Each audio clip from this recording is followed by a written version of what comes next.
ಮಾಡಿ ಆ ಸಮಿತಿಯಿಂದ ಯಾವ್ಯಾವ ಕೆಲಸಗಳಾಗಬೇಕು, ಅದರ ರೂಪರೇಷೆಗಳು ಹೆಂಗಿರ್ಬೇಕು ಅನ್ನೋದ್ರ ಬಗ್ಗೆ ತಾವಲ್ಲಿ ತೀರ್ಮಾನ ಮಾಡಬೇಕು.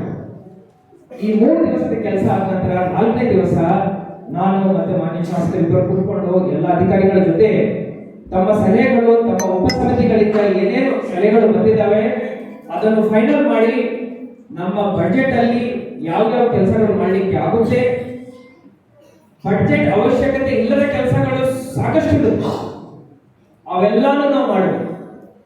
ಆ ಡಿಸಿಷನ್ ಇನ್ನೊಂದು 3 ದಿವಸದ ಒಳಗಡೆ ತಗೊಂಡ ತಕ್ಷಣ ನಮ್ಮ ಪ್ರಚಾರ ಸಮಿತಿ ಇರ್ಬೋದು, ನಮ್ಮ ಸ್ಟೇಟ್ ಸಮಿತಿ ಇರ್ಬೋದು, ನಮ್ಮ ಕನ್ನಡ ಕಲಾ ತಂಡಗಳ ಸಮಿತಿ ಇರ್ಬೋದು, ಮೆರವಣಿಗೆ ಸಮಿತಿ ಇರ್ಬೋದು, ಮತ್ತೆ ಸ್ಪೋರ್ಟ್ಸ್ ಸಮಿತಿ ಇರ್ಬೋದು, ಎಲ್ಲ ಸಮಿತಿಗಳಿಂದ ಎಲ್ಲ ಸಮಿತಿಯ ಸಂಯುಕ್ತ ಈ ಒಂದು ಕೊಡುಗೆಯಿಂದ ಈ ಸತಿನೂ ನಾವು ಬಹಳ ಅದ್ಧೂರಿಯಾಗಿ ಕ್ರಾಂತಿವೀರ ಸಂಗೊಳ್ಳಿ ರಾಯಣ್ಣ ಉತ್ಸವವನ್ನು ನಾವು ಆಚರಣೆ ಮಾಡ್ತೀವಿ ಅಂತ ಭರವಸೆ ಕೊಡ್ತಾ ಇದ್ದೀನಿ.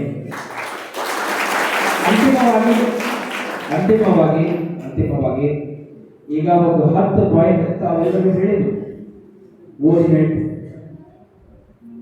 ಸಂಗೊಳ್ಳಿ ಗ್ರಾಮಸ್ಥರಿಂದ ಮಾನ್ಯ ಶಾಸಕರುಗಳಿಗೆ ಹಾಗೂ ಜಿಲ್ಲಾಧಿಕಾರಿಗೆ ಬಂದಿರೋ ಸಲಹೆಗಳು: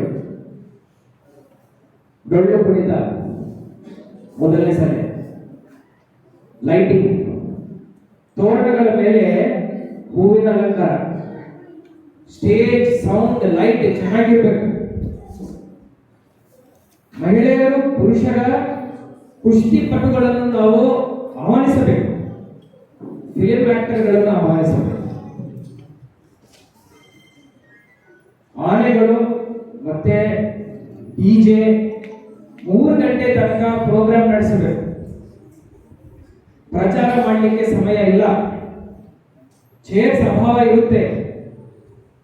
ಸಂಗೊಳ್ಳಿ ಗ್ರಾಮಕ್ಕೆ ಅಭಿವೃದ್ಧಿನಲ್ಲಿ ಈ ದುಡ್ಡು ನಮ್ಮ ಏನು ದಾಸೋಹ ಮಾಡ್ತೀವಿ, ಊಟದ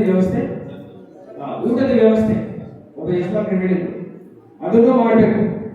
ವಾಲಿಬಾಲ್ ಹಾಗೂ ಬೇರೆ ಏನು ಸ್ಪೋರ್ಟ್ಸ್ ಇದಾವೆ ಅದಕ್ಕೂ ಒಂದು ಕಾಂಪಿಟೇಷನ್ ಆಯೋಜನೆ ಮಾಡಬೇಕು. ಬಸ್ ಸ್ಟಾಪ್ಗಳ ಹತ್ತಿರ ಶಾಪ್ಗಳನ್ನು ಓಪನ್ ಇಡಬೇಕು. ಎಲ್ಲ ಕೇಳಿದೆ, ಮೂಲ ಹೈದರಾಬಾದ್,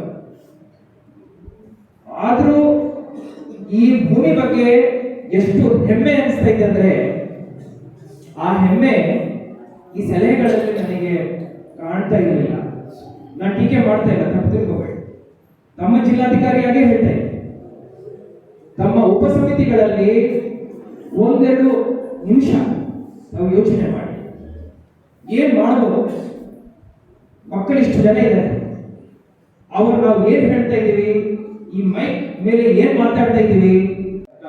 ಇವತ್ತಿಗೆ ಕರ್ನಾಟಕ ರಾಜ್ಯದ ಅವರ ಒಂದು ಇತಿಹಾಸ ತಿಳಿಸುವಂತ ಒಂದು ಕೆಲಸವನ್ನ ನಾವು ಸರ್ಕಾರದಿಂದ ಮಾಡ್ತಾ ಇದ್ದೀವಿ. ಅದು ತಮಗೆಲ್ಲ ಗೊತ್ತೈತೆ. ಈಗ ಇವತ್ತು ಇದೆ ನೀವು ಸಂಗೊಳ್ಳಿ ರಾಯಣ್ಣ ಸೈನಿಕ ಶಾಲೆಯನ್ನು ಮಾಡಿದ್ದೀವಿ. ಇವತ್ತು ಇಡೀ ದೇಶದಿಂದ ಅಲ್ಲಿ ವಿದ್ಯಾರ್ಥಿಗಳು ಅಭ್ಯಾಸ ಮಾಡಕ್ ಬರ್ತಾರೆ. ಇಡೀ ದೇಶದಿಂದ ಅಂತಂದ್ರೆ ಸಂಗೊಳ್ಳಿ ರಾಯಣ್ಣ ಯಾವ ಶಾಲೆ ಅಂತ ಸಂಗೊಳ್ಳಿ ರಾಯಣ್ಣ ಯಾವ ಆಟೋಮೆಟಿಕ್ಲಿ ಆ ಇತಿಹಾಸವನ್ನ ತಿಳಿಸುವಂತ ಒಂದು ಕೆಲಸವನ್ನ ಇವತ್ತು ನಾವು ಮಾಡ್ತಾ ಇದ್ದೇವೆ. ಅದರ ಜೊತೆಗೆ ಪಠ್ಯ ಪುಸ್ತಕದಲ್ಲಿ ಸಹಿತ ರಾಯಣ್ಣನ ಒಂದು ಇತಿಹಾಸವನ್ನ ತಿಳಿಸುವಂತ ಒಂದು ಕೆಲಸವನ್ನ ಇವತ್ತು ಸರ್ಕಾರ ವತಿಯಿಂದ ನಾವು ಮಾಡ್ತಾ ಇದ್ದೇವೆ. ಅದು ಒಂದು ಪಾರ್ಟ್.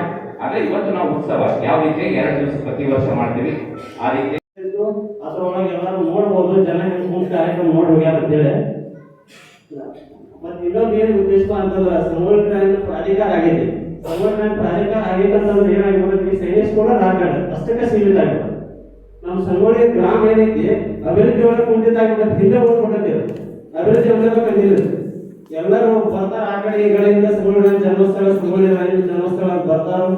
ನಾವೆಲ್ಲರಿಗೂ ವಿನಂತಿ ಮಾಡ್ಕೊಂಡು ಒಂದು ಏನಾದ್ರು ನಮ್ಮ ಸ್ಮಾರ್ಟ್ ವಿಲೇಜ್ ಘೋಷಣೆ ಮಾಡಿರ್ತಾರೆ. ಸಂಗೊಳ್ಳಿ ರಾಯಣ್ಣ ಅಭಿವೃದ್ಧಿ ಪ್ರಾಧಿಕಾರ ಹಾಕಿ ನಮ್ಮ ಊರ ಅಭಿವೃದ್ಧಿ ಒಳಗೆ ಹಿಂದುಳಿದೈತೆ ಅಂತ ಹೇಳಿ ಯಾರು ಇದ್ರ ಬಗ್ಗೆ ಕಾಳಜಿ ತೋರಿಸಿಲ್ಲ. ದಯವಿಟ್ಟು ಈ ಸತಿ ಆದ ಸಂಗೊಳ್ಳಿ ರಾಯಣ್ಣ ಪ್ರಾಧಿಕಾರದಾಗ ನಾವು ಗ್ರಾಮವನ್ನು ಸೇರಿಸಿಕೊಂಡ ಒಂದು ಅಭಿವೃದ್ಧಿ ಮಾಡುವ ಮಟ್ಟಕ್ಕೆ ಸ್ಮಾರ್ಟ್ ವಿಲೇಜ್ ಮಾಡುವಂತ ಮಟ್ಟಕ್ಕೆ ದಯವಿಟ್ಟು ಎಲ್ಲರೂ ಕೈ ಜೋಡಿಸ್ಬೇಕಂತ ಹೇಳಿ ನಮ್ದೊಂದು ವಿನಂತಿ ಇದೆ. ಮತ್ತೆ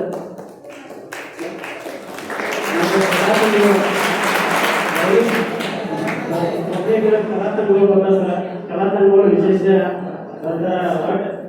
ಅದೇನೋ ಒಂದೆರಡು ಕಲಾತಂಡಗಳು ನೀಟಾಗಿ ಹೋಗ್ತಿರ್ತಾವು. ಆ ಟೈಮದ ಅಭಾವ ಏನೋ ಒಂದು ಅವ್ರಿಗೆ ಕಾರಣಗಳಿಂದ ಅವನ್ನ ಅರ್ಧಕ್ಕಾಗಿ ಕಳಿಸ್ಬಿಡೋದು. ಮತ್ತೆ ಎಲ್ಲರೂ ಅವ್ರು ಬಂದಿರ್ತಾರಂದ್ರೆ ಕಲಾತಂಡಗಳು ಮನರಂಜನೆಗಾಗಿ ಅವತ್ತಿನ ದಿನ ವೀರ ಜ್ಯೋತಿ ಅದೇ ನಮ್ಮ ಊರೊಳಗೆ ಸಂಚರಿಸ್ತಂದ್ರೆ ಅದಕ್ಕೆ ಆದಂತ ಒಂದು ಮರ್ಯಾದೆ ಇರ್ತೈತಿ. ಅದರ ಜೊತೆ ಕಲಾತಂಡಗಳು ಎಲ್ಲ ಇರಬೇಕು. ಅರ್ಧಂಬರ್ಧ ಮಾಡ್ತಾರೋ ಅರ್ಧಕ್ಕ ಎಲ್ಲರೂ ಬಿಟ್ಟು ಸಾರ್ಥಕ. ಆ ಒಂದು ಕೆಲಸವನ್ನ ಇವತ್ತು ನಾವೆಲ್ಲ ಗ್ರಾಮಸ್ಥರು ಮಾಡಬೇಕು ಅಂತ ಹೇಳಿ ನಾನು ಈ ವಿನಂತಿ ಏನ್ ಮಾಡ್ಕೊತೀನಿ. ಬಹುಶಃ ಹುಡುಗರೆಲ್ಲ ಯಾಕೆ ಸೇರಿದ್ರೆ ಗೊತ್ತೈತಿ. ನಿಮ್ದು ಒಂದು ಬೇಡಿಕೆ ಇರ್ತೈತಿ. ಆ ಬೇಡಿಕೆಯನ್ನ ಈಡೇರಿಸ್ತೇವೆ. ಏನ್ ಬೇಕು ಅದನ್ನ ಕೊಟ್ಟೆ ಅದರ ಜೊತೆಗೆ ಇವತ್ತು ಈ ನಾಡಿನ ಕಲೆ ಸಂಸ್ಕೃತಿಯನ್ನ ತಿಳಿಸುವಂತ ಕೆಲಸವನ್ನು ನಾವು ಮಾಡಬೇಕಾಗತ್ತೆ. ಆ ನಿಟ್ಟಿನಲ್ಲಿ ಇವತ್ತು ಮೆರವಣಿಗೆ ಒಂದು ಅತ್ಯಂತ ಒಳ್ಳೆಯ ರೀತಿಯಲ್ಲಿ ನಡೆಯುವಂತ ಕಾರ್ಯಕ್ರಮವನ್ನು 11 ಗಂಟೆ ಮುಗಿಸಿದ್ರು.